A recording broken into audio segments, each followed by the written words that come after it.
All right, so there we go. We are live to the internets over on Twitch TV/Doobyis. What up? What up, world? Welcome aboard, I, man. I appreciate you having me on here, man. It means a lot. Dude, yeah, it means a lot, I know for you you to reached take out the for a time. long time, and it's dope that we finally got around to it. Hell I yeah, man. appreciate the interest. Yeah, man, I've been playing your music, so I've been doing my radio show After the Smoke is Clear for Yeah, I 4 saw years that. now. One of my homies that I do videos for, he actually shot a recent Thug Shells video. So I seen that you recently did her, actually. Dope, yeah, talked to her, I want to say 3 weeks ago, something like that. Yeah, I seen that on the calendar there. Man, it's just been dope being able to connect and kind of share like how trade you're, secrets with all the different people.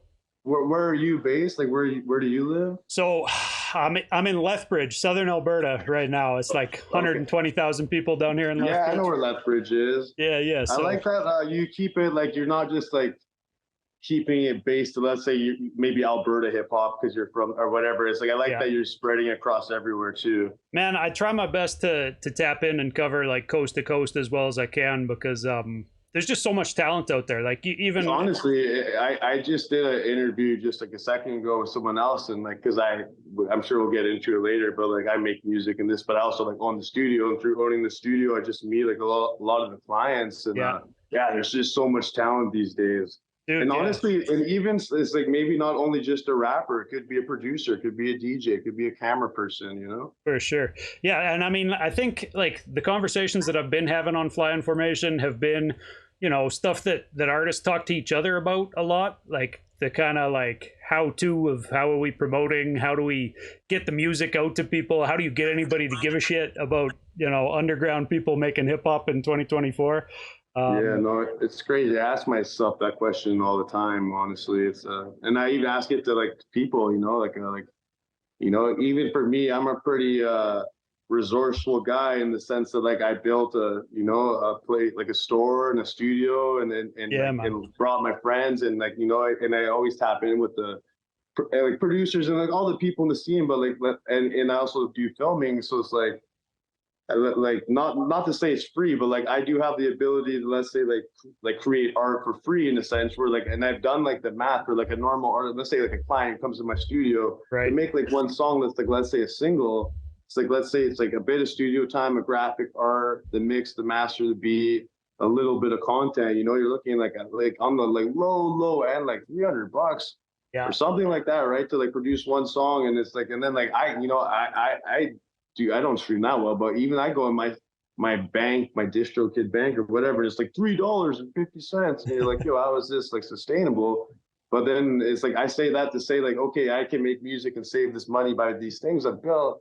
But then okay, if I were to spend money now, like where do you spend it? Like to get like what you're saying, like the ears and exactly, man. Like promotion dollars or like people paying to get on playlists. There's so many people and internet, like whatever things out there, but you want to do it organically and stuff, but it's just like, yeah, man. And so many different people have different ideas of how to do it, right? Like, and honestly, like everyone's way is like some people's way won't work for you, and vice versa. Yeah, everybody's way is valid. There's a lot of different lanes that people can put themselves into, whatever they're most comfortable doing, really. Whether that's streaming or just making music or going out and doing a lot of shows, still that's the old-fashioned way to do it. Get yourself in front of a bunch of different crowds and introduce yourself that way. I think still might be the best way to really actually win fans over. But yeah, man, there's so many different lanes in the current modern era that it's anybody's guess at what's actually the best answer to any of these questions, right? Honestly, man, it's like at the end of the day, man, like myself included and everyone, you just gotta like do it because you love it, That's exactly it. It's like you can't really like worry about all that stuff, and like it's like, and like it shows like when you do something and you love it, like it's like maybe it won't hit as fast because you didn't do certain things or whatever, but like the general like actual fans that care, like you want those ones that like just like actually listen and like actually care, and like I'd rather like 100 of those than like 1,000,000 or 1,000 like modified whatever. You hear it once on Rap Caviar playlist and then forget about it. Don't get me wrong, like that would also be nice too. I'd love like get the placement, whatever, but I do enjoy like just like the small cult following and just trying to like extend that through like different regions and yeah, places. well, and that's exactly it, man. That's why I try to tap in with artists from each different city, because I feel like everybody has kind of their own scene where they've got fan support, but then like the fans of hip hop in other cities don't necessarily tap in and kind of. I can't speak on like other provinces, but like let's say in Vancouver, like compared to let's say like Toronto, there's kind of like an identified sound, whatever. No, and obviously people make all types of music there too. But like with Vancouver, there's a lot of great music and a lot of like great hip hop, but it's still like very divided into subcategories, which is cool because like we can all coexist. Yeah. But it is about like bringing those weird groups of pockets together because we're all like Vancouver and the like whole scene, like us together. So like back in the day when I was coming up in like the early 2010s and stuff, it was very like cliquey and like this is my crew and fuck everybody else. And like, it's like nowadays it's very more collaborative and like it's cool, but it just takes more people like myself. And honestly, like I got to give credit to a lot of the young kids, man. Like they take the game and they just run with it, man. Like they're like independently, like just like throwing their own shows and you know, like I just had a show at my store last weekend and I was super proud of the homie Xander. It was like he had all his homies perform. He had a clothing homie there, a tattoo homie, like hella camera kids. And I'm like, dude, that's what it's about, like the whole community, you know? Nice. I didn't know you actually threw shows at, it's called The Front, right? Your store? Yeah, it's called The Front Supply. Yeah, we have actually the room where I'm in right now. It's just kind of like a little side room. It's available to do many things. We do anything from shows to karaoke to shoots. Nice, man. We're actually kind of like moving forward in the new year, kind of like going to be like more focused on that model kind of than the previous model we had. So for people who don't know, the Front is mostly focused on like clothing, right? Like from what I saw on Instagram. So it's kind of like separated into two businesses. It's called The Front Supply, which right now I have a clothing brand called Money Hungry. Right. So me and my partner Camilo, we run that brand. It used to be a rap group. So back in the day when I first came out rapping as a teenager, I rapped in a group called Money Hungry. I was like 18. My friends were about like 23 or 22 at the time. Right. We made 2 albums like in a course of maybe 3 years. And honestly, we made this one song called Rolling in East Van. And it did pretty like decent for like neighborhood standards. And to be honest with you, like the reason why it only did well is like, cause like back in like 2010, it was like YouTube was so early to like, for like someone to even like take your camera and make a video was like a big deal, you know, like a music video, like compared to like nowadays, you know, with phones and everything. And like even then there wasn't even really like social media like there was today. So like I think like part of it was the fact that we just like actually did it. And like, but so did you guys do a lot of shows with that then too? Like we did. Man, I opened up for like honestly all my favorite rappers and even I say everyone from Cameron to Bone Thugs to Slim Thug to whoever, but even I did that whole circuit of opening up and, you know, you're chasing the big companies, the Blueprints and whoever's around town. Like, yo, let me open up for so-and-so, bring 50 people, sell your tickets. And that's cool. And it's fun night. And it's like dope content, and this and that. But like I said, with the young people or like whoever, like just like throwing your own shows or me having my own space, like being able to like do it in-house, it's like, honestly, it's just much better. Like you just learn more. You're able to like make more money, and if not, you still like get to learn, like, or like maybe you're building towards a greater goal. And don't get me wrong, because like those opportunities are great too. I'm never going to turn down like a good opportunity, but sometimes you get like lost in the sauce thinking like, oh, like it's going to just like be this big thing that's going to change. But like, let's be real, you go and open up for so and so, like most people just want to see so and so. They're just like they're just kind of like they're probably not even in the venue at the openers performance. They're just trying to get to the openers to see who they came. And I do that too. I go to a show and I want to see so and so, and I'm like, fuck, who the hell are these guys, man? I get off stage. I want to watch whoever I came to see, you know? Yeah, man. I mean, that's a question that I've been asking people actually, and I've heard some outrageous, in my opinion, dollar figures that people are paying to open for some of these acts that come through or whatever. But it's crazy. I mean, don't get me wrong. There's things like nowadays where you can like use it to your advantage, like through content and whatever that like for some people it is worth it. And like I said, I'm never going to turn down an opportunity, but I do think just like focusing on like building that like community within yourself and kind of being able to control things yourself, and then like be able to kind of like put on and help people like without like having to like answer to these people who like you're basically like begging to you all the time. Like it's just like definitely, man. With a name like Freelance Flint, dude, I assumed that you were somebody who, you know, valued that independent angle and exactly. Like honestly, my rap name used to be Dysfunctional, and I still think like honestly that was like a good representation of like what I rap about and stuff like that. But like as I got older and I got more into like filming and like other areas, I didn't want to have like multiple creative names. right. So I figured Freelance Flint was a good name that could encapsulate like everything I do, you know? Yeah, man, for sure. You've been dropping a ton of music lately, dude. Do you want to talk about MH Ultra from last year a little bit? Like that Yeah, was man, early in 2023. Yeah. Honestly, bro, I have like so much music and I through like running a business and I just get like interested in a lot of things and like so sometimes I get sidetracked in the sense of like being consistent with music, like in terms of the past. But as of like time's gone on and I've kind of like realized I'm like, you know, well, like everything I really did, like learning to like do cameras or even owning the store, making clothes, it all revolved around me making music. So I was kind of like, yo, I need to like get back to like why I actually like did this originally was making music and Yeah. like putting it out there. So I had like about like 5 songs with my boy. His name's Ivan, but he goes by Coco Blue. Right. And to be honest with you, he's probably like in my top 3 like favorite artists and producers because he's both in Vancouver. He's one of my favorites. Like he's basically like my brother. I consider him family. And have so you we had worked like with him on some of the songs. singles since that album too? Because I know like you've got a string of singles coming out, you know, constantly. Sorry, I actually didn't hear you. Sorry, could you repeat that? Oh yeah, man. Is he the producer for other songs too, other than that album? He's a producer for many songs. None of the he produced actually the Iris interlude that I recently dropped. Right. I honestly like I tend to like because I'm very community based. Even me, like I have my in-house team and like my people who are like I say like my crew, but like I'm still like I still like book time at other studios.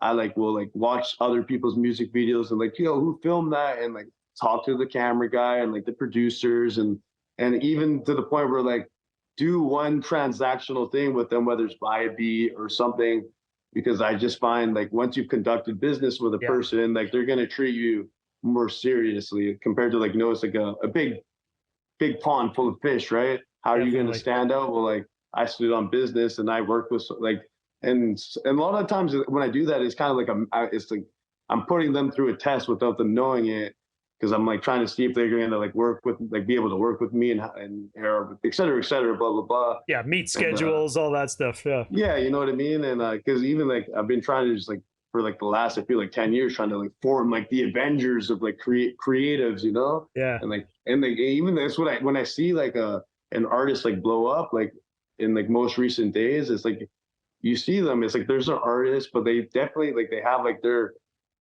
one, if not 2 or 3 like main producers, their video guy, their camera guy, and like whoever, like they're like they have like their like in-house team, like Cole Bennett's and like certain people like it's like I like to see like yeah, obviously the artist is like the forefront, but it takes like a whole village to like, you know, like get the artist to the forefront to the masses, like, you know, it's not just like the artist rapping and singing. It's like there's a producer, there's an engineer, a master, graphic, there's so much involved that like there's like so many like talents like, even as far as like graphic design and like people chopping clips and making social content, like you know, content for and it's social hard media. Because like even by saying all that and it's like and like that's why it's dope when you can like sometimes like I kind of struggle with this in terms of like I have all my sometimes it's kind of like blurred lines between like friends and business in a way like like it's like I'm trying to think like the right way to say it, but like it's like with like I can just create with my homies and we can just like right now I probably have like 100 songs on my hard drive and like now to the point it's like it's so overwhelming because there's so much music and now I'm like okay if I was gonna like get it all mixed properly like I did the math earlier like at 300 like in like 300 times fucking 70 songs like well that's a lot of money right and like but I do I'm like shit and like I do want to put out this music and make content and graphics and do all the shit that it takes to require to you know, to be an artist in this day and age. And it's like, fuck, man, it's hard. So that's why a lot of artists, which is good, is like I see them get creative and learn stuff and be like, you know, with there's like even like I did a string of songs where I released, I was like, fuck paying the graphic art. I'm just gonna use AI. And like don't get me wrong, I know there's like things about AI that's a whole nother conversation. I use AI to make cover art for After the Smoke is Clear every week. I'm trying to be resourceful, save some money so I can use the money to like promote the music or do this or do that. Because man, I got like so much music that if I do what I have to do for each song, like fuck, I'm gonna be broke. Yeah, man. So that album entirely produced by Coco Blue. That album actually was not entirely produced. I think he only actually produced Bow Down on that album. And actually, I kind of like with like, because I have like, for example, IR Evan, he's like my main, like my partner actually at the store and studio, but like kind of like the guy I came up with, but he produces, but also like he's like on Bora Bora and a few songs of mine. Right. Yep. But I tend to like my homies who are in that like producer artist realm.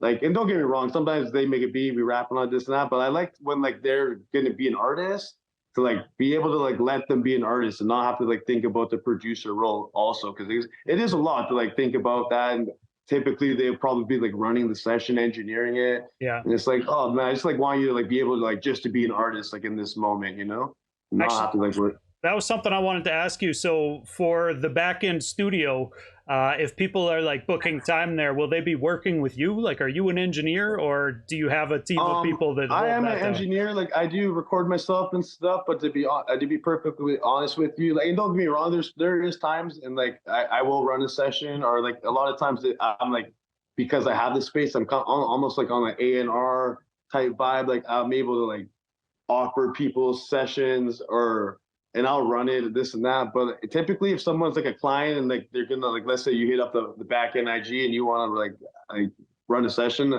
probably gonna get Evan or like one of the other engineers to do it, just because like they're actually trained. They're like, Evan like went to school for this. He's been doing this his whole life. Yeah. That like it's like I want to give the client like the proper experience. And don't get me wrong, I'll probably still be there, smoke a weed, probably film you with the camcorder, give you some content, like be there giving good vibes, but. And if like, for example, like he was on tour like a couple months ago and the studio was getting clients, I was like, fuck it, I'm not going to turn them down. So I did run them. It's cool. I can like, get your vocals, send you home with a rough bounce, but definitely like, do want to give you like the proper experience. So probably will like pass it along to who I think is best. Yeah, man. So dude, you keep it like super real in your lyrics. Like, you talk a lot about kind of the current like fentanyl epidemic that's kind of plaguing the entire world. Yeah, and honestly, a crazy thing that I think about, and I didn't mean to cut you off because you'll keep going, but like even like I've been like my best friend. This was like in high school. I think I graduated 2009. I'm 32. And I think in like 2008 or some shit, my best friend's mom, she overdosed on fentanyl. And at that time, she was the third recorded death of fentanyl in BC. So like, think about that. Like number 3, now there's probably like, I don't know, probably over like 100,000 at this point, Yeah, there's probably 3 a day, man. Like, dealing with it. Like even I use this like analogy over like, kind of like, I think of it as like it used to be like underground music where like, if you were like kind of a whatever street kid or this and that, like you probably heard about it or maybe like lost someone from it. But now at this point it's so mainstream that like you could probably ask like anybody on the street except for like maybe a handful of certain people, be like, hey, like, do you know about this? Have you been affected by it? I bet you like 85% of people are gonna like say they like have been affected by it somehow. Yeah, I agree completely, man. And people from all walks of life, there's nobody who's safe from it, because a lot of people kind of went from prescription painkillers that they were given from their doctor down that path or whatever too, right? So yeah, it's been something that's been heavy everywhere, but you rep East Van, like East Vancouver. And by all means, like I say, and when I talk about that stuff, it's like with my music, like it's very real, and I'm like considered like I guess a street artist, but I still like be vulnerable, and I will talk about that. But I'm still like I'm an addict too, and it's like I just like I just say that shit to like bring awareness, but still like there's no judgments like of like if your people are doing whatever, like do your thing, but if seek help, and like there's lots of like programs and stuff out there, but totally just man. Like just want people to be safe, Yeah, dude. Honestly, I respect it so much, man. Right? It's real common in all of hip hop to talk about drug use and partying and drug selling and all of it, right? Like that's especially like I'm a bit older, right? And but I'm still like grow, at least in the Vancouver scene. When I was younger, I would tap in with the older guys, and now I'm kind of considered an older guy. Where as I was tapping with the older guys, but I always made sure to tap in with the youth, in terms of just watching the videos, and like I said earlier, the cameras, people, this and that, who's doing what, and every year it rotates and changes. But in terms of the last not, I wouldn't say this kind of year and last year of music, but the years previous to that was very drug influence, lean, perks, blah blah blah type music that it's just you still got well, and it is, and don't get me wrong, I love Future and I love this shit too, but obviously that's the mainstream music, that's what influences kids. They're gonna do whatever, but you still gotta let them know, bro, man, my mom, my best friend's mom died, my aunt, my little sis died for me, that's something I still ain't got over it, that shit, Yeah, man, and there's a way to talk about it that includes that reality in it without glamorizing it, or without being real preachy about it too, right? You do a good job. I've dealt with addicts, my mom, a lot of people, and the thing is with I'm not it's with those types of people, it's you can't force people to stop or this and that. Yeah. So it's you got to either you set your boundaries or learn to love them, and or learn to work with them, and yeah, man, it's been one of the things, honestly, that I've latched onto and liked most about your music, because when I first moved to Lethbridge here, I moved down from Edmonton, and I moved here to take a job at a supervised consumption site that ended up being the busiest, harm reduction place in the world. Yeah, most of my family works for Rain City here, so it's got the same vibes. Yeah, man, and I found out working there just how powerful hip hop can be, to kind of as soon as people heard that I rapped, it was okay, well then let's go freestyle together or whatever, right? So I was building relationships with people who were living on the street that way, and we made some dope music, because I ended up working at the consumption site as a engineer basically, and I was recording music with people 8 hours a day or whatever. But honestly, for me with music, it's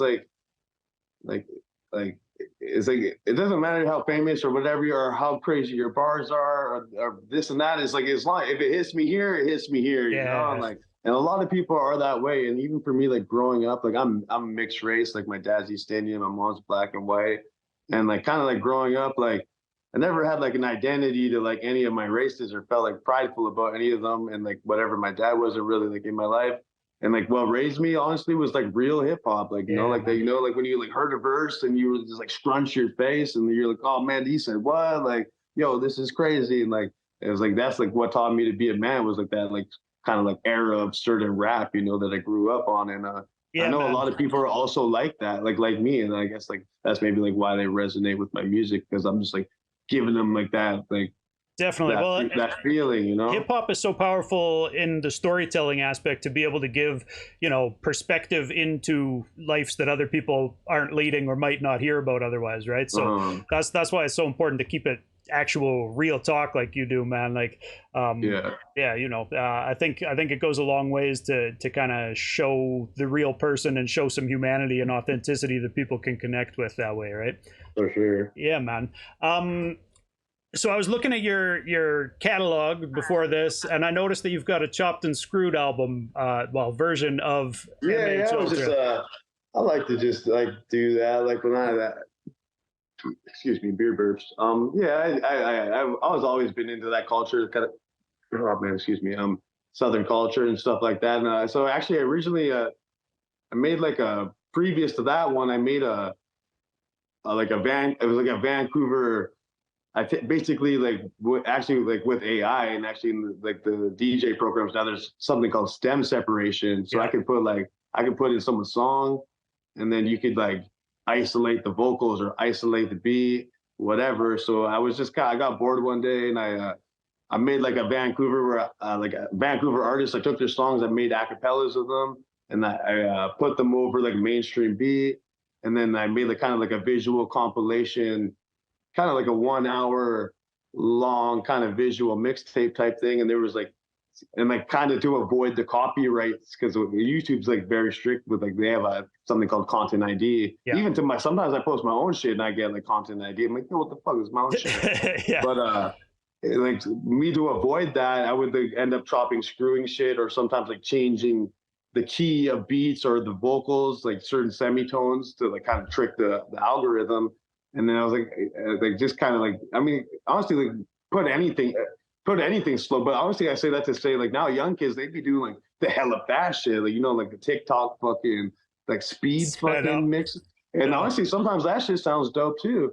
But for me, I was just kind of like, oh, whatever, like, cause like I had the ability of my music, me owning it, that I was like, oh fuck it, I'm just gonna put this one on streaming because I usually just put it on YouTube or SoundCloud or whatever. Those like weird kind of like random things that I do. Do you think there's more of a community in Vancouver for that chopped sound? Because I was going to say, like, it was more a southern thing, you know, as far as I grew up on. I still think it's a kind of like a it's hit or miss. I think there's people that like it, but I don't think there's people that like really know the roots. Yeah. I think people like, I think the sound is cool and like they like it, but like I actually like I study the roots. Like I know Screwed Up Click. I listen DJ to Big Screw, Mo. yeah, right. And not that it even matters, because honestly, like one thing I always tell people, where sometimes I have a conversation and someone will be like, yo, like maybe we'll be, yo, this guy's so whack, like fucking this shit's fucking look at this shit. I'm like, and don't get me wrong, I think there's shit that's whack or corny or whatever, but to me, at the end of the day, man, if like hip hop inspired you to like get out there and just like go on a mic or like in front of the camera and just like try it out, you know, like fuck, who am I to hate on like hip hop, the thing that like raised me, the fucking that inspired someone else to do some shit, you know, like. As I've got older, like, man, I've got a lot more tolerant of whatever music people want to make. As long as they're the person writing it and performing it, I mean, all the power to them. I think that's dope, you know. Whatever lane they're in, it's like what's real to me isn't gonna like is real to you. You know what I'm saying? And I've always been aware of it. I'm like a very self-aware person. So like even like in terms of like I'll get beat packs from the homies and like. I would love to just be like selfish because like it's a hella dope beat and I want to hit it, but I'm like still like no, like, you know, like I think so and so would like kill this beat, and I'll like actually like send them the beat pack from the homie that he doesn't even know, be like, yo bro, I think you'd kill this, like, you want to hit this? Yeah, just because it's like for the greater good. I'm just like even I told someone earlier in this interview that I just did, it's like honestly like through having this story I realized like because I kind of just came into the store as like a rapper who made clothes, and that was like my role or whatever. But like I just realized like no one's bigger than the program. Like this shit's bigger than me. Like obviously like I want to like it would be dope to be like, yo, everyone like related to my raps and like fuck with me, and that was the guy. And obviously I'd love that, but like I'm like smart enough to know like nah, my shit's culty and I got my small following. When I see an artist who I think has the potential to be like, yo, like one that could do it for the city, like I'm gonna show love and give them the guidance and, you know, my resources and help, because, you know, it's no one's bigger than the program, like I said. Yeah, man. So what does your writing process look like when people do send you a beat pack and you do find something that you actually want to write to? You can ask people. Everyone trips out about me, bro. I write fast. And I don't stop. That's why a lot of songs I have are like no hooks, if you noticed, actually, because I just don't know even when to stop. Like I'll basically stop when the producer's like, until the producer loads it into Pro Tools, because usually they'll make the beat in like a separate program. And like even actually yesterday, bro, I was at a studio where I was doing some camera shit, but I knew I was coming to my studio after, and I had like a phrase that I heard in a podcast. And I wrote it down in my notes because I was like, yo, that's a dope phrase. Yeah. And then I was like sitting there in silence because I was waiting for this video to render. It took like 15 minutes to render this video. And I was like, what in my notes? I seen that shit. And I wrote one bar and then like, fuck. But once I write one bar and I connect the second one, like, fuck, it's just. Yeah, and, like, and taking notes for stuff that inspires you through the day, that's a real powerful way to be able to kickstart the process. I do think that like, because like for me, I don't like get too attached. Like I write because it's so easy for me to write shit, and it's like and for me, like it's like very, like music for me is very therapeutic. Yeah. That like it's like just for me, it's like nice to let it all out. But there is times where, and then I'll just go and record it. And honestly, it will usually be like late at night. We'll be drinking, smoking, doing whatever, and like a lot of times I won't ever like revisit it. I'm just because I'm like, oh, it was in the moment, and that's how I felt. But there is times where like I wrote a verse, maybe recorded it, and then maybe I went to another studio, and like I recorded it, this and that, and then maybe I listened to it for like a week, let's say, and then maybe I went to another studio, and I'm like maybe like struggling with bars or whatever. I'm like, oh shit, I got this verse I did like the other like last week. Maybe I'll try it out. And then like from doing it once and like listening to a week, then when I did it the second time, I could tell it's like much better, more polished. But like I said, it's just so easy for me to write new shit and create more stuff that I just kind of like, I don't know. I don't really overthink it, man. But yeah, like if I have enough beats, I'm gonna go as long as I have enough beats for it, you know. Like, are you working on a new album right now, or what's coming honestly, up next? I have like a lot of I'm like hopefully honestly like by this time next year, I like to say I dropped at least 7 projects. I think a lot of them will be like short in terms of like EP based. Yeah, I have like a lot of like things where let's like even for example like last night a producer sent me a pack.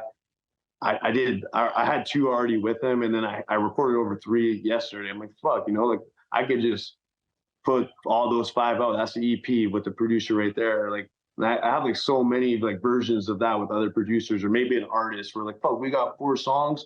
Like let's just bundle it up, like put it out. But like I said, I'm just kind of like figuring out the mixing and all the shit. But yeah, I'm thinking about it, I'm planning, and then even through planning it all, making more music, and it's like that to the point where, like I said, it gets overwhelming. Like thinking about it all, I'm like, fuck, like, what do I do with all this shit? Definitely. But I am thinking about it, and I'm being more like me focused. I'm always like, I'm a pretty giving person. I like to help everyone out. It's kind of like the first year, I'm like learning to say no and kind of focus on myself, you know. Nice, man. Yeah, I'm looking forward to hearing what you've got coming up. Like sometimes, you know, the vault gets so crowded that stuff gets buried and never sees the light of day. But yeah, even like it's like STEM like management is like a big thing. Like I recorded this shit like 4 years ago. Like where's the files? Like who made the beat? Like fuck, I don't remember. God damn it. Yeah, man. Can I ask you, so you mentioned that like you look at music as therapy or in a therapeutic light a lot of the time. 100%.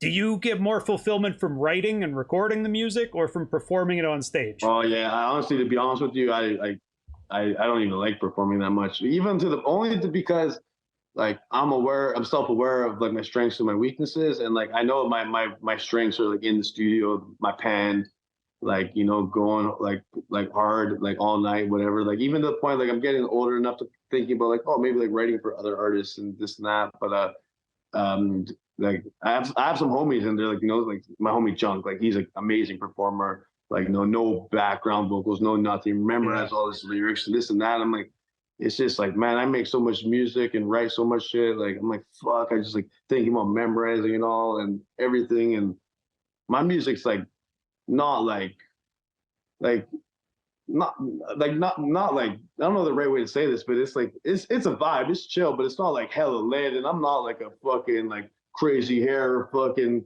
ass energy guy. So like yeah, usually when don't get me wrong, I do like to like spit, especially like in a smaller like place where people are appreciating it. But yeah, I'm definitely like a studio rat, 100%. Yeah, totally, man. You mentioned Junk. He's one of the few guys who will still go on stage and actually just go off the top of the head improvising freestyle. Oh yeah, man, he is the go. He's the go. Man. Yeah, man, hell of a lyricist.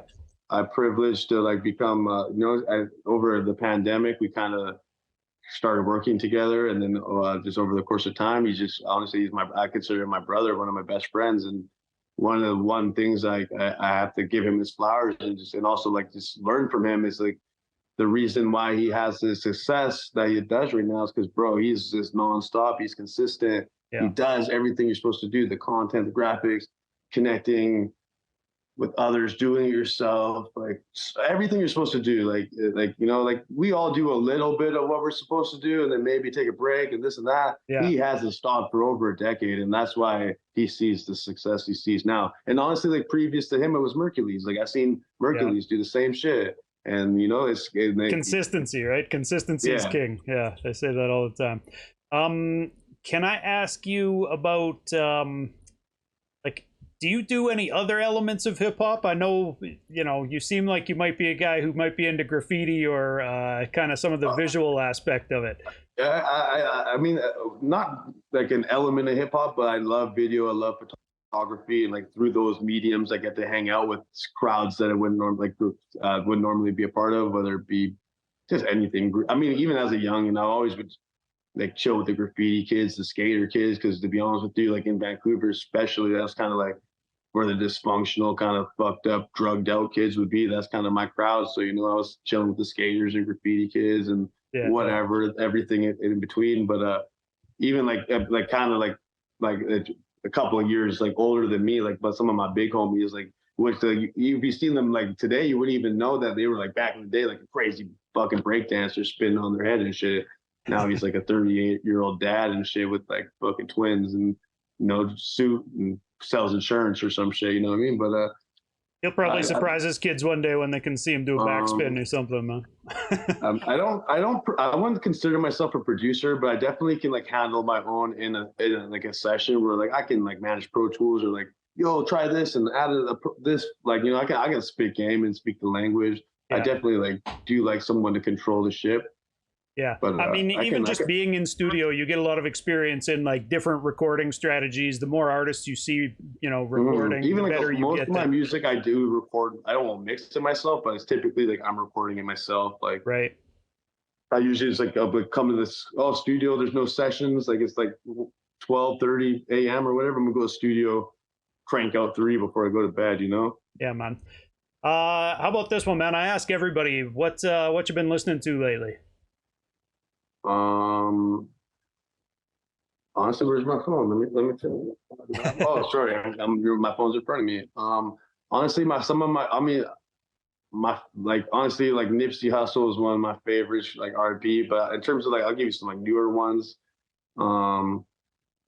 Mexican OT, he's been pretty good. I liked him. It's a different flow, different energy. Sauce Walker, he's really good. I think he kind of reflects kind of similar style to me.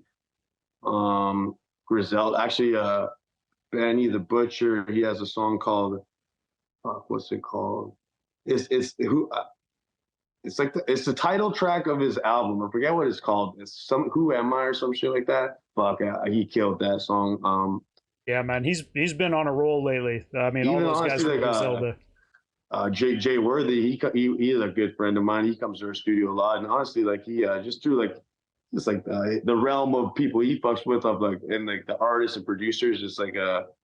It's cool to see like real hip hop coming back and stuff. Even for me, I'm like kind of being more consistent with it because I'm like, holy shit, like I've watched hip hop like change so many times to the point where like, damn it, like and everything like always comes back and like reverts. It's like you go to like a party and they're like, oh, it's an old school night, but they play like Y2K songs. Yeah. But it's like, damn, like sampled beats and fucking real hip hop is back in style again. Like I never would have thought, right? I'm like, I thought that shit was gone in the wind, you know? I'm like, shit, it's a big resurgence. Yeah, man. That's where I shine. Like, fuck, which is dope because, like, you know, Griselda and Alchemist and there's certain people that just bring that out in people. It's cool that that's like still alive and it's thriving, if anything. Like most it has been in a long time. Yeah, man. I mean, you do a good job, I think, straddling the line between that old boom bap style and then new style beats. Right? Yeah, like a lot of your stuff has some trap influence on it for sure. It's always been a thing, like a conscious thing for me to be that, like do that, you know, like because it's like for me, like my writing style is like it's hard for me to like I said, like I grew up on hip hop in a certain like a certain type of way to the point where like I listen to like A to Z and like study his flows and the patterns and everything. Yeah. To the point where like, it's like how I write it. And it's like hard for me to like not write like that. And that's why like I do really shine on those type of beats. And even lately I put out like a lot of songs that are like in that like realm. And I didn't even like really like intend to do that. And that everyone's like, yo man, like you killing this hip hop, real hip hop shit. Da, da, da, da. I'm like, fuck, like that wasn't even like really what I was thinking, but because I like to hit all types of beats, you know, this and that. But yeah, definitely like the last few years I've like mastered like my personal style to know like I can hit it on all these types of beats and just be me. So I used to just like rap more aggressive. This like even just like your microphone press, so many things, right? That you got to learn. Totally. I used to like yell and rap fast and all this shit, and my homies used to be like, "Yo, slow down," and "Yo, chill out," and fuck, I'd always be like mad at them for telling me like to do that.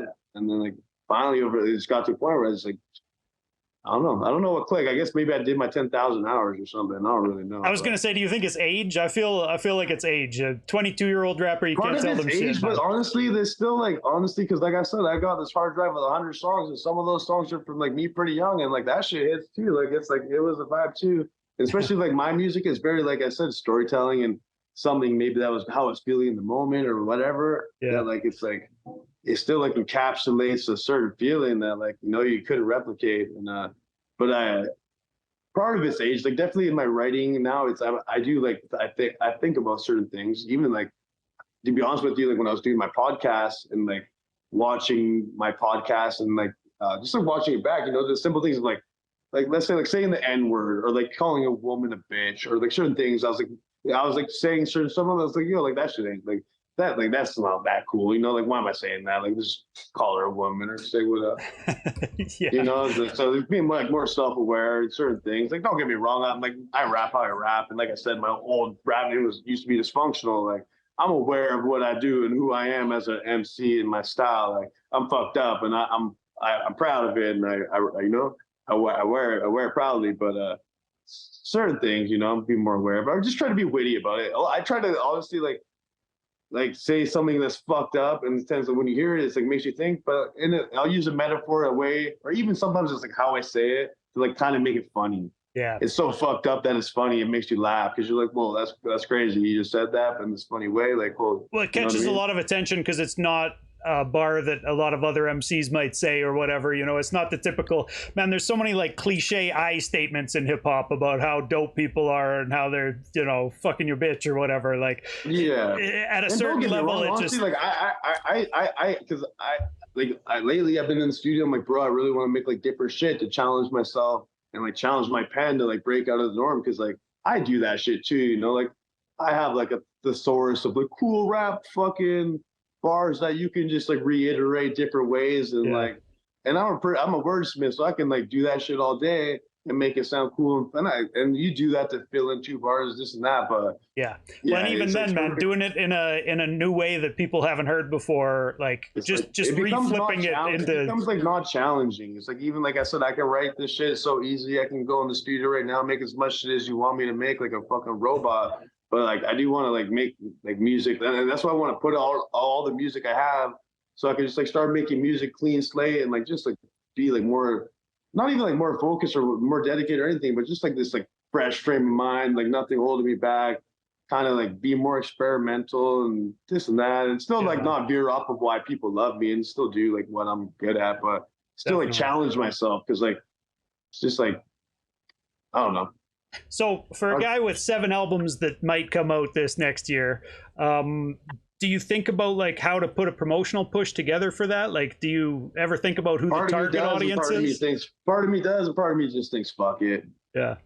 It's hard. It's like, because you can just get so wrapped up in it, to the point where I have got so wrapped up in it, and that's why I haven't put any of it out, you know? Yeah. It's like overthinking everything and like wanting it to be perfect and this and that. It's never going to be perfect, you know? Yeah, man, for sure.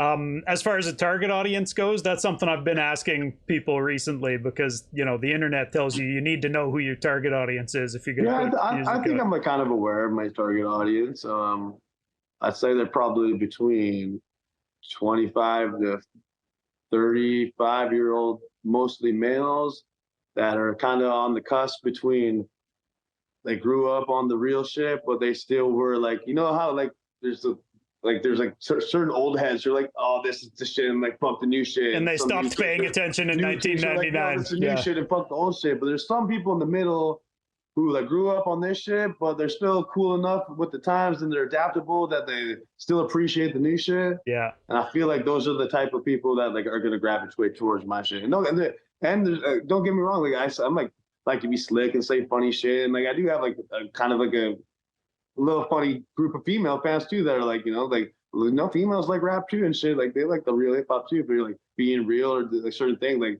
they know when shit's corny or you're trying too hard, you're like, yo, what up, girl, check my song out, and like shit's whack, you know. They know. But I'd say definitely between like a bit of an older 20-year-old to a bit of a between 30 and even 40-year-olds, you know. Yeah, man, that's exactly who I try to target after the smoke is clear towards. It's kind of like hard you with said, those people who grew up, especially like an after 30 crowd, like me, my generation, like they're just like not as active on like social media. So it's like I feel like corny, like in doing the like lead up to 30 days and pre-save my song and fucking a million reels and this and that. Like it like hurts my heart. And I know you should do it. I watch Junk do it. I watch people do it and see like what it does, and I know it's what you're supposed to do, but I just like also know like bro, like my core audience, they got kids, they got fucking jobs. Exactly. Don't get me wrong, they're gonna support because they're real as fuck and they're gonna support like dope shit. But like they don't care about all this fucking shit. Yep. And I still do know that by me saying they don't care, by me not doing it, it holds me back. But it's a tough balance between knowing what to do and what not to do. But yeah, let's transition that into talking about social media in general. Would you say social media is a like blessing or a curse for the current era? It's hard to say, man. I think it's a bit of both. I say probably like more of a blessing. It's how you use it. I know you can get lost in the sauce, but just think about how you can just like connect with so many people across the world, and even like especially with Instagram, it's such a visual platform that like even me, I found so much talent in people I work with just off like even I have friends on Instagram that like honestly I don't even know if I ever met them, but like I talk to them like on a weekly basis, like hella deep. Yeah. Like they're my dog, and like like it's cool that like there's that. Even you found me on social media, like if we didn't have that, then I would like it would have been like hoping for the best, like on some like maybe a Facebook hip hop page, it just probably wouldn't happen, Yeah. So there is a guess, but like I said, it's just like being an independent artist, if you're not like me who's resourceful and you're spending all this money and you're making it, and like you're just like it's just a lot. You get overwhelmed. You're probably like a grown up, maybe have a girlfriend who's like, what the fuck? And maybe you have a kid or whatever the hell your situation is. It's just I guess to be overwhelming when like maybe you're not seeing a financial return. Even for me, honestly, like and I'll give artists this advice is like it wasn't until I started making clothes that I was like, yo, this shit's like actually something. I was like, fuck, I made like two or three clothing designs that were probably pretty whack. And then I made the Scrooge McDuck one, shout out to my boy Rack. And like that shit just like hit in my hood, like fucking it was like fucking whatever. And it hit because it's dope. But like for me, it was like had a physical, tangible product that like bro, like from I don't know when I made that shit, but probably like it seems like a long time now, like 8 years. Like, bro, I've been running that white tee and that black tee, fucking $20. Like, bro, I don't want to like say a number value, but it's definitely over 6 figures that I've like ran just like black and that white tee just because like people also like want to support, like and like if you don't have anything to support, even that's why like people don't even realize like bro, like get people to buy your shit on iTunes and this and that. Like even when you see like an artist that like they're like, yo, I was #1 on iTunes, like Canada hip hop thing, like that's like you see people do that, like and like I see people do that. Shouts like, to homies, junk, right? Yeah. My homies, I'm not like trying to hate or bash or anything. My homies do that shit, right? And you see like the albums on there, they're like Marshall Mathers EP and all these like old ass shit, right? And let's be real, like how many people are like buying albums these days? They're like honestly, I bet you if you got like 30 of your friends and family that pre-saved your shit or buy their iTunes album, I bet you would chart. Yeah. For that one day, 100%. Yeah, I don't think it's that difficult. That's why people are always asking for that pre-save, right? And the pre-save is just a pre-save, like to hopefully for the algorithm. I'm talking about like the fucking like go on iTunes, not Apple Music, not Spotify, again, like buy the shit for $8.99, Dude, you're the first artist I've talked to who's actually said that. I felt like I was the only person in the world who still buys digital music, but like everything I play, I'm buying digital singles of just to support, the same way that I would. I have some homies who, bro, they went #1 and like they're my dogs and shit, but I'm trying to think about the math and like, okay, maybe like 50, 70, maybe max 100 people, like just being honest about the situation. Yeah. Like who's like actually buying, like you said, like who actually does that shit these days? Everyone streams. So, and even 100 is like probably a lot, bro. You got 100 people like pre-save buy your shit when your album drops, bro. I bet you're like top fucking 5 hip hop Canada, at least for the day. For real, man. Dude, you seem to know a lot of different artists. Can I ask you, what's like a quality that you've seen in a lot of different artists who end up being successflike? What do you think it is that helps some of these guys do the thing?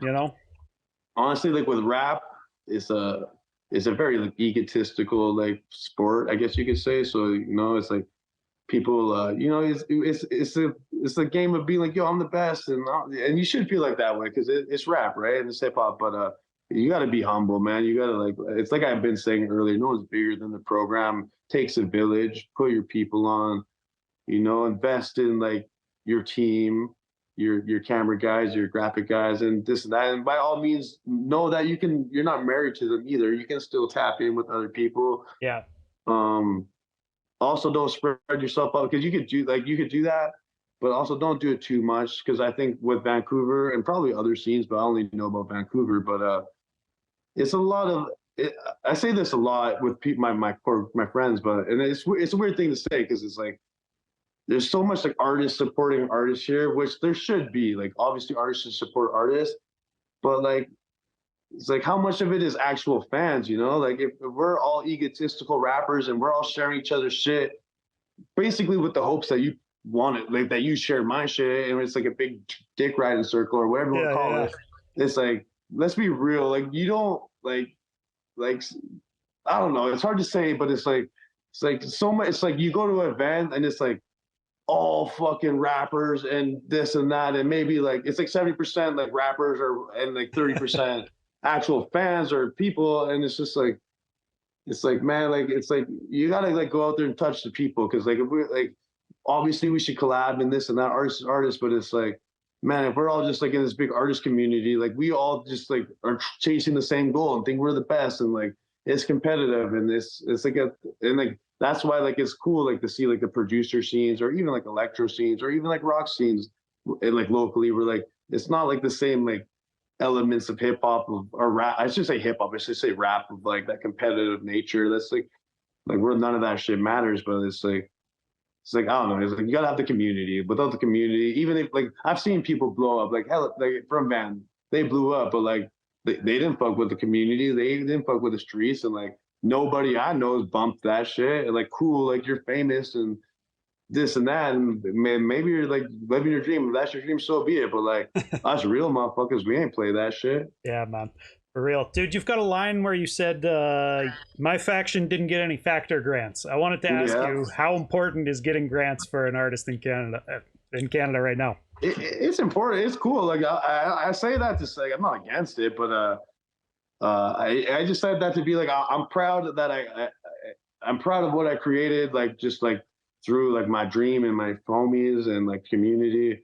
Yeah, like it's a great bar, man, because I feel like only some people can tap into that. That like, or like they wait for everything to be perfect or this and that, and I do it too. But like man, like no, just fucking do it. Like all it takes is like a fucking. All you need is a Scarlett little interface, a little mic. Your homie just needs like a shitty little camera, bro. Just go out there, do that. Everyone got an iPhone, I'm the type of guy, I get lost in like the gear crap and like the fucking, you know, the bells and the whistles, you know, but like, fuck, none of it matters, bro. Like, just fucking do it because you love to make the music. Don't get me wrong, the government want to give me fucking some bands to make some music. That's dope, but like, also I like even for example, when I do like a youth program, like a lot of times I just do it for free because I don't want like the money or attachment to some program to like have to like adhere to their values when like I just want to be myself. And not to say like I'm going to disrespect their values, but like I am who I am. Yeah. I am me.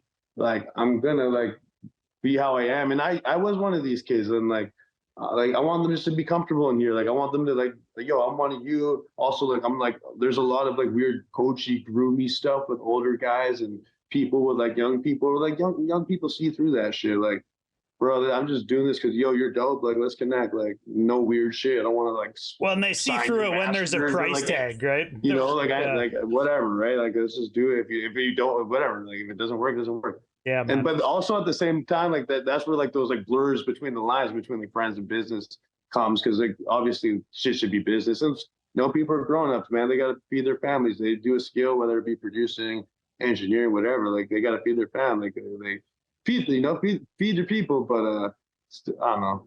Yeah. Make the community. Oh, it's hard to explain, man. These are all the thoughts that go through my head every day. You know.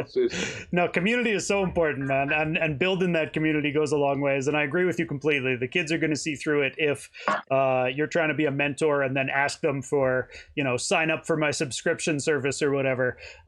That's a lot less authentic than just being somebody who's actually like a musician that they know in their community who is there and wants to help them, you know, learn how to do the thing. Like, yeah, man. Can I ask you how important an MC's fashion is as a guy with a clothing line? That seems like a fitting question for you.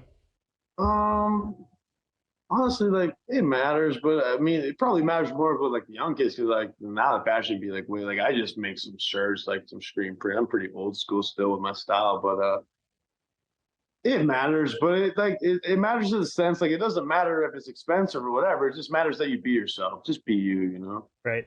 How about physical merch and vinyl specifically? How important are those things? Vinyl's dope, man. Like even for me, like I think like like fuck, I could probably sell 100 vinyls, like, and that's like a dope, like I said, tangible products they sell. Like I said, I've been doing merch. Merch has been my game for like the last 8 years, man. To the point where like I have made merch, and then it basically became a brand because my group stopped rapping, but we still made these clothes. Literally in my trunk, selling clothes in my apartment, heat pressing, blah blah blah. To the point like however many years later, I'm interviewing with you in my fucking story, you know, like shit, you know, it can happen if you just do it. It ain't gonna happen overnight, but and like shit ain't gonna be perfect all the time. And honestly, like I've had my problems with printers and this and that, even beefs, like literally street shit. Like, yo, man, like I'm throwing a block party charity for the hood. I ordered these shirts. You fucked them up. What the fuck, man? You fucking with my shit. Like, I have to like hold myself back from getting gangster because I'm like, what the hell? But because that's business. But I'm like, yo, man, like, but yeah, honestly, like the merch, and even like to the point where like there's literally I also like I do like a lot of like I'm a nerd. I do like a lot of website and SEO shit like on my like day-to-day work, my other job. And like you can make a website on your like your website, this and that. It's like drop shipping. Like literally you have mock-ups with shirts, hats, everything. Then you get the order, fucking it gets sent to the fulfillment center. It sends the package for you. You just get the money. Yeah. And I don't do that personally because I like to have the inventory, this and that, and like to kind of quality control my shit. But like, bro, hold like on. In the long run, it's a little bit cheaper if you're ordering in bulk yourself and then shipping yourself. It is, right? but then like you'll also get to a point like me right now where like I have like since the holiday season right now, I'm like it's literally being printed as we speak, my re-up. But right now I only have like smalls and mediums. Like if you want to XL of my shit, I got nothing. and like due to my like maybe like not laziness, but just like not being properly organized, this and that. Also, like it requires like a bunch. Oh shit, you got to re-up a bunch of, like all these different colors, these sizes. Fuck, it ends up being a lot of money. Plus the printing. It's like fuck. It's nice just that like sometimes like have that service and switch up the designs and to cost you nothing. It's like, I'm not against it. It's just something I ask a lot of people, man, is how important is a manager? That you know, just hearing you say that it's tough for you to keep up with all that business stuff. Have you ever thought about getting a manager? It would be cool. I think it depends where you're at in your career and like how you are as a person. Like, I don't know. Yeah. I don't know. It's like because at a certain point, like depending where you're at as an artist, where are they even managing? You know? Yeah. Like, you got to get real with yourself. Like you got to have money coming in for you to be able to pay somebody, right? What are you doing? You make a couple songs a month with your homies. Maybe do a show or two a month, like, and like obviously the manager should be out there like getting you the exposure and the opportunities. But man, you just stick your head down, grind, make the music, fucking don't overthink it, fucking film some shit with your homies, make a couple shirts, fucking throw some of your own shows, fucking your homies and some bitches will come through, you get drunk, you have a good time, this and that, build a buzz through all that shit you do. You're creating content, film it all, blah blah blah. Drop the music in a year, couple years on that junk shit, consistency, boom, boom, boom. Fuck, then maybe 3 years, 2 years, then maybe might need that manager then. Yeah. And don't get me wrong, because like, or if you have a homie, like, because for me, one of the managers, like, manager's cool, but like, I hate like a snake oil salesman, if that makes sense, you know? Like, I've dealt with like people like that where like I know when like for example you talking to me, I know you like my music. I tell you resonate, you really like it. Yeah, man. It's like if you were my manager or even when I work with like a video guy, that's like I'm like and I send them a video, I'm like, yo, think of an idea. If they don't like hit me back with like the enthusiasm or like, yo, like this song made me feel type of way or this and that, I'm just like lose kind of like interest of like, yo, like you don't really like you're not really seeing the vision here. So like it's like if you don't see the vision, then like it's like fuck. Because like when someone sees the vision, they're gonna like work extra hard. They're gonna like go out of their way because they think this shit's the best shit ever, and they want you to see you succeed because they think this shit's fucking better than fucking anything, you know. Well, and even then, man, the system we're in makes everybody look out for themselves as number one ultimately, right? So your manager is going to be looking out for his own paycheck one way or the other, and that might mean helping you, you know, go out and get more shows and all those my things. Bad. I put my phone the wrong way. I'm just grabbing a lighter. Yeah, no worries, man. You can still hear me all right, though? Yeah, we good. We good. Yeah, I'll show you. I guess we'll show people the studio. Oh yeah, sweet man. Little studio tour. Hey. Beauty. Oh, hard at work. Howdy. You probably don't have a lighter, do you? Is that IR Evans or who? That is IR Evans. Say hi to the people. Hey. Oh, thank you, Evan. Peace, bro.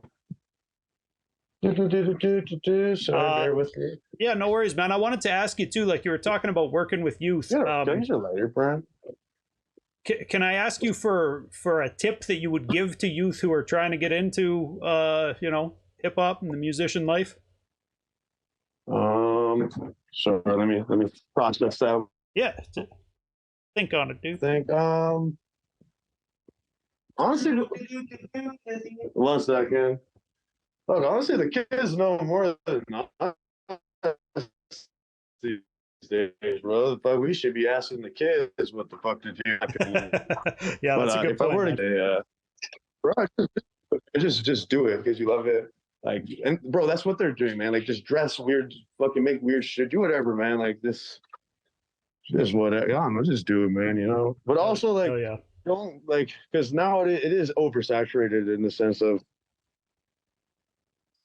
like there's a lot of people making music and a lot of people doing every element of things that like you still got to be real with yourself at a certain point. Like in terms of like even for me, it wasn't until like I rap and I know my skills of a street this and that rapper, but it wasn't until I started filming and like connecting with all these people and like creating these other valuable skills that like really got me into certain doors, you know? Yeah, man. So can I ask you what you've been working on filming lately? Do you shoot music videos for people? Yeah, music videos, short content. I did like a wedding. I do all sorts of shit, man. Honestly, like, okay. You gonna pay? I'm filming. Nice, yeah. Or it's not me, like just like through my resources and friends, like my kind of people, my team, my Avengers. Like I said earlier, like I'll pass it off to whoever I see fit. But nice, man. This is one that I ask everybody, dude. Can you describe the local scene out in Vancouver? Hard because, like I said, it's a very like subdivided. In my opinion, like if I were to say like this doesn't really answer your question, but in terms of like what I think could pop off, it's honestly like more so like in the R&B scene, which is kind of funny because it's like completely like not my realm, but it's like me. I know my music is for a small group of people, but in terms of like encapsulating the whole city and getting someone who's gonna like really fuck with like the big picture of shit, probably I can see like one of these singers doing it. Maybe yeah. I see the electro homies doing it pretty big, but the thing is in like those elements of music, it's not really like they're not really like in the business be like, yo, this is where I'm from, this is where I rep, you know, like they're just making music that's like. But so and to answer your question about like the scene, honestly, like in my personal opinion, because honestly, a lot like Vancouver is different now, where like a lot of people have moved here, or like this and that, blah blah blah. Like for me, I lived here my whole life, and specifically East Van, and like it is like obviously in terms of like all of Canada, like it's nice, and we got the mountains and the beaches, and it's sunny in the summer, but it's a rainy, gloomy place. It's fucking Hastings, it's drugs, it's overdoses, it's fucked up shit going on that like people don't want to really talk about all the time, and like honestly, like that's like how I see the scene is like kind of like what my music is how I see Vancouver. Like I think my music is the best representation of my version of Vancouver, but my version of Vancouver is also not everybody's. That's why I see like maybe an R&B singer, someone can actually like take Vancouver as like being a contender in like a music space or whatever. Yeah, I mean, like I think when people think, Canadian hip hop, they think like Drake and Toronto scene a lot more than they think about Vancouver. But there's a lot of talent out on the West Coast too. So like, bro, even out here in Alberta, bro, Alberta's crazy. Yeah, even man. Like more so like the rap that I like resonate with and shit. Like fucking Edmonton and Calgary, bro. There's some hard ass guys out there. My homie, Just Music, he owns a studio, Red Room Studios in Edmonton. Shout out to him. Nice. Yeah, man. Can I get you to name other artists who people should be up on? Most of the time I ask specifically from your scene, but if you want to go wider than that, go ahead, man. Like there's a girl group Nana, they're dope, but specifically T Crispo, she's the producer. She's dope. Baby Buddha, she's probably one of my top 5 lyricists in the city. Xander, young homie killing it. Dushine Talent, some of my favorites. Paris Played You, he's killing it. In my opinion, he's probably like the most commercially viable artist we got right now. Sorry, say that name again. Paris Played You. Okay. He's good. He's younger. He's more melodic, but in terms of like the style that's like popular today, I think he's got a good chance. Nice. The OGs, Hoodrich, T-Loc, those are my guys. Shout out Shaylin D. Shout out man, there's so many people, honestly. Shout out Stevie Ross. He's my roommate. He put me on hella game. Junk, obviously. Shout out Junk Spro, Neeks. Yeah, man. Lots of names there for me to look up, dude. I appreciate that. Yeah, names. IR Evan, can't forget about IR Evan. He's a producer in this and a band. He's a drummer in Cody's band, but honestly, he's still one of my favorite artists. He'll hit like a weird new age hook that's on some wavy shit that no one else can do. Yeah. Dope, man. You got any plans for shows or tours coming up that we can tell people about? Nothing planned yet. Oops. Sorry, my bad. Nothing planned as of yet. I'm trying to do an in-house show at my Space Monthly. That's like an artist kind of collab where I kind of pick the show. I'll probably like end up being on the bill like once in a while, but kind of like having the ability to pick like some artists to be on the bill. I'll do some shows, but like I said, when the time's right, like I need to master that, and like I want to give people like what they need in that element. So I got to figure out my set, and I have so much music, so it's, I don't know, let's figure it all out. But I'm gonna give it to him. I'm gonna give it to him proper. Like I like to do shit right, That's why even I kind of stopped the music. I took a break because it's like, I'm not gonna do it 100%. Sorry, 100%. I'm not gonna do it at all, Wait, when did you take a break from music? I do want to do it 100%. So when did you take a break from music, bro? I didn't notice. To be honest with you, I never took a break from music. I just took a break from like trying to do the consistent artist stuff of it. Right. Like the shows and honestly, promotion. like for me, bro, I started like probably like actively, like I always wrote and shit, but probably actively rapping in high school, which is probably like 2007. To think about 2007 now, like bro, like we were just like always like YouTube like just came out. Yeah. And then it was like SoundCloud, and then it was like buy the shit on iTunes, and then it was like streaming, and then in between that was like learning no one knew how to do music videos. This and that. So finally, I feel like the scene is like with streaming and like everything in social media. Like I don't really see like a drastic change in the system happening soon. That like honestly for the past 10 years, it was like you finally figured out, you learned like the thing that was in, and then it would change. And you were just like constantly like trying to change with the times, even with all that, with all like the systems and mechanics of it all, like the sounds were constantly changing. Yeah. A lot of times you're just chasing the sound and this and that. But like now to the point where like, damn, like now we're 2024 and this like real hip hop shit's back, and I never would have thought. Like who would have thought? Yeah, you no longer have to chase the sound. It's gotten to a point where, like you said, everybody's just doing what they really want to do. That's why I feel like I gotta try. If I don't try, like I'm gonna like just beat myself up. Like fuck. Yeah. Yeah, and even it's not even about trying, because at the end of the day, bro, like I don't make music for anyone but myself, bro. Because like I said, it's therapeutic.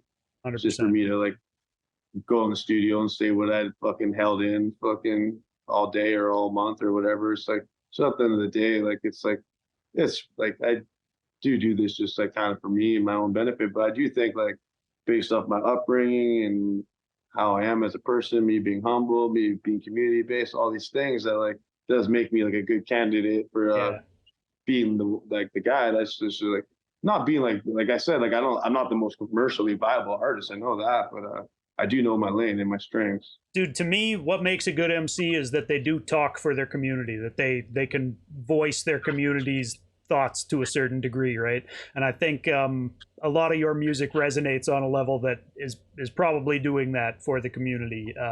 So I appreciate you putting your therapeutic release out into the world, man. I'm sure there are a lot of other listeners who do too, dude. But can I ask you, what's the best way for people to support you or other artists that they like in 2024? Bro, just I ain't gonna. It's whatever, man. Just listen, watch. If you do like it or feel the type of way, tell me, leave a comment, message me. I'm an open guy, man. Send me a DM. We might end up being like internet best friend. We never met, but like people we talk to weekly, like man, just support, man. I am money hungry. It's hard to be an independent artist to put yourself out there, and and invest and do all these things, man. So just like when someone does reach out, it's like, it means a lot, you know. Someone's like, I have like honestly like a handful of people that are like, yo, bro, you're like the fucking truth, man. Like, I love you, man. I'm like, bro, that shit, like those 10 to 20 to 30 to up to 100 people, like I said, mean more to me than like 1,000 to 1,000,000 Oh yeah, fucking bro. Spotify listeners that don't give a fuck. We got somebody in my Twitch chat who just called you the glue of the city. So Hey, you know, that's big praise right there, man. I try, man. Hell yeah, dude. Where can people find you on social media most often, man? Honestly, I'm like super bad at like my cross-platform shit. So I'd say Instagram is the best way to reach me. Just at Freelance Flint. I do have a YouTube channel. I'm trying to like be more active. I have like I post everything on my IG just because I find it's the best engagement there. And then sometimes I'll even like tend to forget to put it on my YouTube. But I do know that like YouTube is a good platform, and I need to be like smarter about just getting my subscribers up, try to get the monetization. Yeah. So I'm gonna start being like more focused on just kind of being more YouTube focused, even to the point where like I'll release my whole like, you're supposed to like only give a snippet of your video on IG to lead people to the full video, but I always just drop the whole video on my IG because I don't give a fuck. Yeah. But then I noticed the like direct relation to my YouTube views by doing that because everyone watched it on IG. So then like my YouTube, it's like, it seems so dead. You're like, who the hell is this guy? Fucking 50 views. But that's because I'm just dumb and fucking put the shit I mean, out. it's just because you're not playing the game that way, man. I just like, and I know I should be, but I also know, like I said, man, I know my core group and like my audience and stuff. And like I said, like they don't give a fuck about all that shit. Like they're not young. They don't want to fucking get told to pre-save a song fucking 5 times a week. They're fucking grown-ups, you know? The numbers on all the various platforms only matter to some people. There's some people who don't give a shit, man. I don't choose music based on honestly, bro, like listeners. Like that, all that shit is so like make believe because like, bro, I know like some of the biggest artists in Vancouver, whatever, in terms of like listeners, whatever. Yeah. But like, if they were to try to sell 100 tickets to a show, good luck. But bro, I just like my little homies, fuck, they just sold like 120 tickets.